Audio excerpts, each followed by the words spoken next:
Imagine this. It's a calm and silent night. The only sound you can hear is the distant hooting of an owl. In this tranquil solitude, we find our protagonist, a brave soul who works the graveyard shift as a security guard. His domain? A vast, desolate warehouse, a place that whispers tales of its storied past when the night descends. As the night deepens, the monotony of his shift is broken by the shrill ring of the telephone. An unexpected call, a break in the silence that sends a ripple of unease through the still air. The incoming call is from an unknown number, a mystery caller reaching out in the dead of night. With a sense of apprehension, our protagonist picks up the phone. The voice on the other end is but a whisper, a hushed tone that barely cuts through the silence of the night. The words are inaudible, a cryptic message cloaked in secrecy. Our protagonist strains his ears, trying to decipher the message, but before he can make sense of the whispered words, the call ends abruptly. It's as if the voice has been swallowed by the night, leaving behind only an echo of its existence. The sudden end of the call amplifies the unease, transforming it into a palpable fear. The once comforting silence of the warehouse now feels heavy, the shadows seeming to grow darker. Our protagonist is left in a state of unease, the cryptic call casting a long, unsettling shadow over the remainder of his shift. Just as he begins to shake off the chilling interaction, to convince himself that it was nothing more than a prank or a wrong number, the phone rings again. His heart skips a beat, a shiver races down his spine.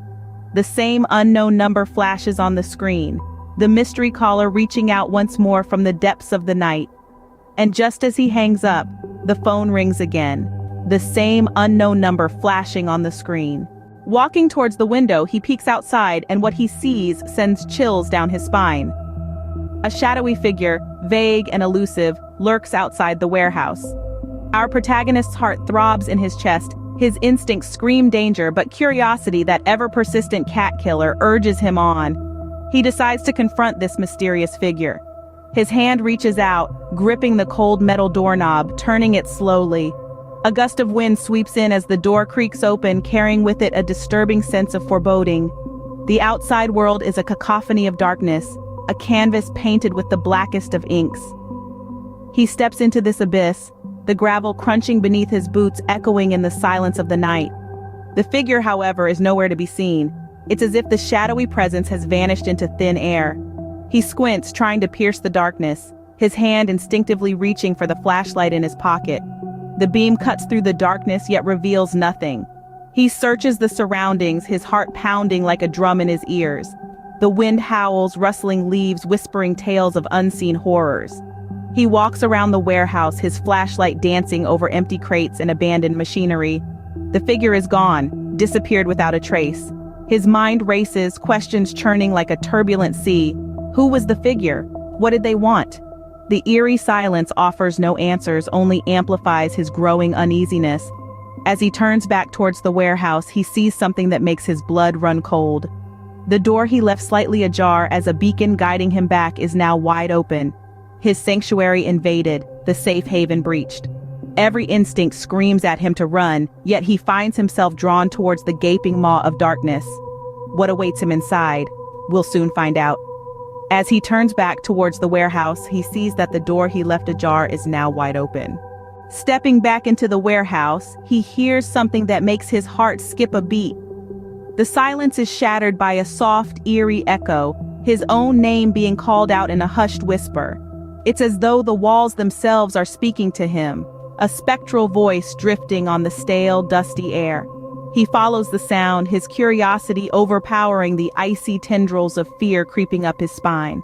The echo grows louder, leading him deeper into the belly of the warehouse. The labyrinthine corridors twist and turn, each corner revealing more of the forgotten structure, until finally he stumbles upon a room, lost to time and memory. This room, shrouded in obscurity, is a time capsule, filled with old and forgotten artifacts, remnants of a bygone era.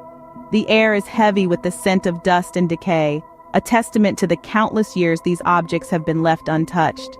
There's a palpable sense of history here, a tangible reminder of the past. Each artifact a silent witness to the ebb and flow of time. Among the relics, he finds a worn teddy bear with one eye missing, its fur matted with age. There's a yellowed stack of letters tied with a faded ribbon, the ink on the envelopes barely legible.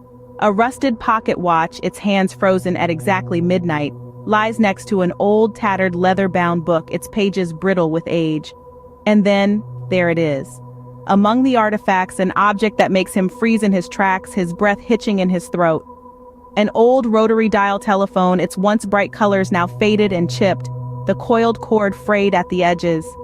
It's an exact replica of the telephone from his unsettling call, a ghostly echo from his past. A chill runs down his spine as he reaches out, his hand trembling as he touches the cold, hard plastic. Among the artifacts, he finds an old rotary dial telephone, identical to the one from which he received the call. The echo of his name lingers in the air, a haunting reminder of the mystery that is still unfolding. Holding the old telephone, he hears the same whispering voice from the call, a voice that sends shivers down his spine, a voice that seems uncannily familiar, yet distant. He listens intently, his heartbeat echoing the rhythm of his mounting fear. The voice, tremulous and faint, begins to tell a tale that sets the stage for a chilling revelation. The whispering voice, he now realizes, belongs to the previous security guard, a man who had vanished mysteriously years ago. His disappearance, a cold case, had been the source of many whispered tales and ghost stories within the warehouse. The voice recounts the night of his disappearance, a tale filled with shadows and echoes, a tale that now seemed all too real. The voice warns him about an impending danger that lurks in the warehouse, a danger that is as tangible as the cold sweat trickling down his forehead. It speaks of an ominous entity, a shadowy figure that thrives in the gloom of the warehouse, an entity that feeds on fear and dread. The revelation, as chilling as the icy draft that sweeps through the warehouse, leaves him paralyzed with horror. He realizes that the tales were not just stories, they were warnings that he had dismissed as superstition. The fear, he now understands, was not unfounded. It was a primal instinct, a caution against the lurking danger. His mind races, trying to comprehend the gravity of the situation.